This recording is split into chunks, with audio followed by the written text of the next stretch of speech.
will always be amazed at people doing weird shit and then getting the consequences of those actions. Like, I do not understand how some people actually think and reason in their lives, totally oblivious to any rules that they don't want to follow, but we should follow all of theirs. Like, so basically, this dude, when you get out of the parking lot at Pavilions, there is a light, okay? And there is a light for pedestrians as well.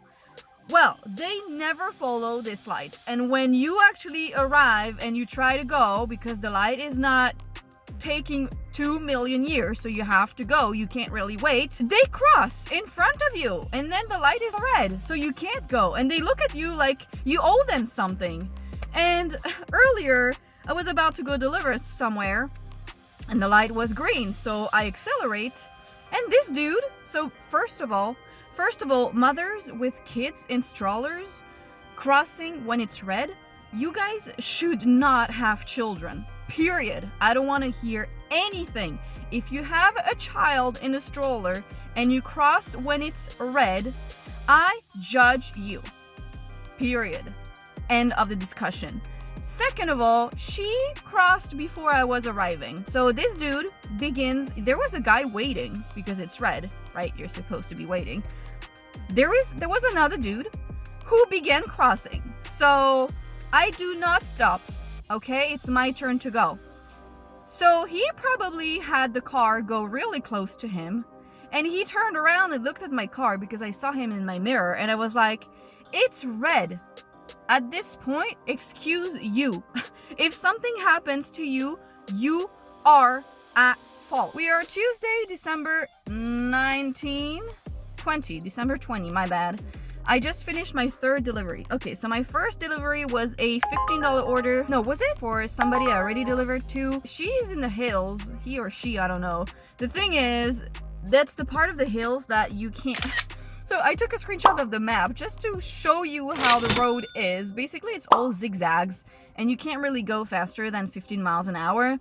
So even if it's just 2 miles, it's gonna take you 10 minutes. Then on my way back, I got a $14 order on, was it 14? I think it was 14 on Doordash, going kind of far, 4 miles, but it wasn't for only 2 items, 2 packages of meat, and they were in stock. And that's funny because yesterday I delivered to Felicia, right? And that person is actually her neighbor. So I already knew where the building was and where the apartment was because I actually already delivered to her too. Felicia orders on UberEATS, she orders on Doordash. Fine. Done. She tipped $6, which is pretty good. Then I came back, and on the way back, I got a $12 order. Not too good, but it was for Matthew that lives literally next to the store, like behind the store, for only 4 items. I think it was cornflakes, blueberries, eye relief, and something else. I don't remember what it is, but basically it was super easy to do, and that's done. Now it is 12:19. All right, little update. 20 million years later. So after Matthew's order, I accepted a $10 order, and I thought it was weird because it was going kind of like the exact same way I had been before with the previous UberEATS order. It was for the same customer again, and this time she ordered 2 packages of pasta. I delivered it. $10. She tipped $3. After that, I got a $13 order again on UberEATS, going 1.7 miles. I'm not going too far away, and she was actually answering the phone pretty quickly, so that made it pretty easy to do. Honestly, can't really complain. Then I went back to Pavilions and I got a $28 order going 1.1 mile. Large order, 48 items. She was not answering the messages. While I was shopping for her order, I got a $16 order going 0.5 miles. So of course I accepted it, shopped both of them. I actually already delivered to the Doordash customer. The thing is, the Doordash customer is where the building that you can't really park anywhere, but there was magically one spot right in front of her building, so that was great. Then I went to deliver to the UberEATS customer. I ended up calling her, and she was like, oh, I don't have access to my app, blah blah blah blah blah. She She said to refund some things and to replace some other things. But dropped off both orders. While I was dropping off the $28 order, I got a $20 order going 4.9 miles for 4 items: sushi, muffins, pistachios, and baked potatoes. He tipped $9.50, which is pretty good. I'm pretty happy with that. And traffic was not as bad as I thought it would be. So that's great. And then I waited an hour to get the UberEATS tip, right? An hour and 30 minutes later, no tip. And I was like, huh. And you know when they decrease the tip, it says the customer has decreased the tip, right? And in my app, it just says this order was supposed to be $28 or something. And I was like, what the hell? So I called support and he was like, there is no tip on that order. I was like, excuse me? How can there be no tip? It doesn't say here that she actually decreased her tip. So is that a glitch? He was like, no, she actually reduced her tip to $0. So Merry Christmas. You know, it's... At this point, I'm not even mad anymore. I'm actually baffled that somebody had actually the balls to do this. She lived in a house, very expensive house, in a very expensive neighborhood. Her order was gigantic, and she spoke to me on the phone. You know what I mean? She was like, oh, thank you so much. I appreciate it. Yeah, okay, bitch. You can appreciate it for $0 tip. And he was like, the support agent, he was like, please be aware that tipping is mandatory. After I complete the job and I deliver to your house, sure, please take away the tip because that's clearly the right thing to do. But that's fine because I don't get mad anymore at those things. Then I got an $11 order for Steven. No, not for Steven, for Chris. Going less than a mile. So I did this. It was a pretty easy order. You know, it's always an easy order with him. Or Eva or Steven, you know, they're literally across the street. They choose replacements for everything, or they enter the phone. You know, it's like, I don't mind doing those orders because I know the tip's gonna stay the same. They're gonna answer the phone. They give me the gate code. You know what I mean? It's like, okay, I don't mind. But when I called support, he told me that he would give me a $5 on adjustment, I guess, because it's up, you know what I mean? Like decreasing the tip like that, I don't know, I would feel so ashamed.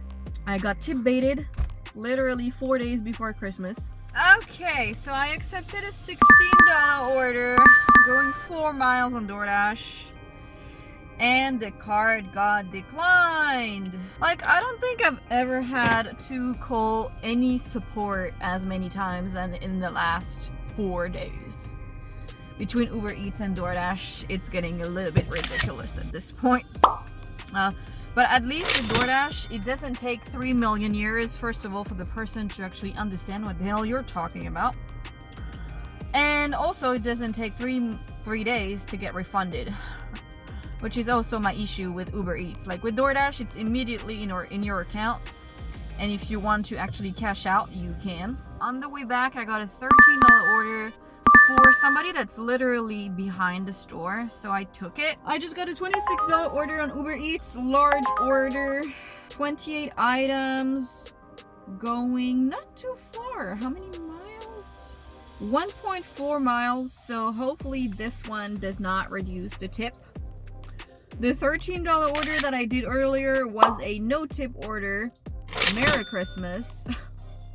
That's so crazy to me. 4 days before Christmas, you can't even bring yourself to tip $1. Okay, so that $26 order, it was not complicated, but she was not answering the phone. And when I tried to call her, it actually went to like voicemail directly. So I was like, because a few of her items were out of stock. I think like 4.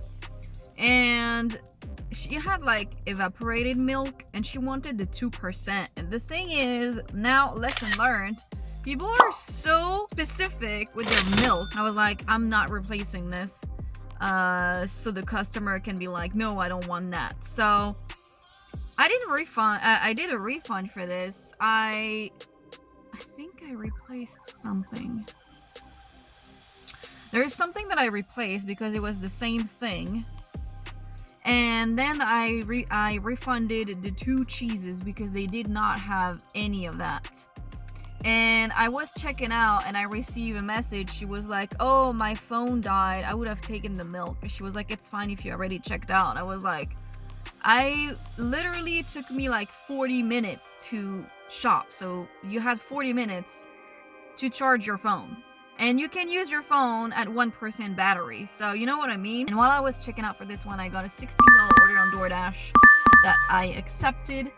It's somebody I've never delivered to, but it was an easy enough order.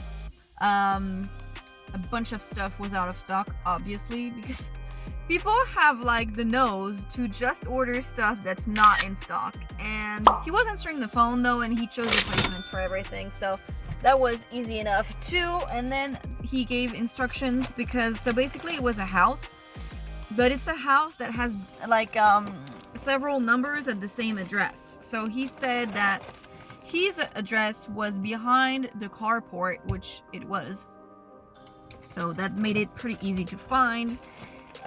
So yeah, it's 9 p.m. right now. It's 8:56 p.m. I'm insanely tired. I have made more than $200 today, which is amazing, which is always the goal. Thank you for joining along with me today. I hope you enjoyed this video, and I will see you in the next one. Peace.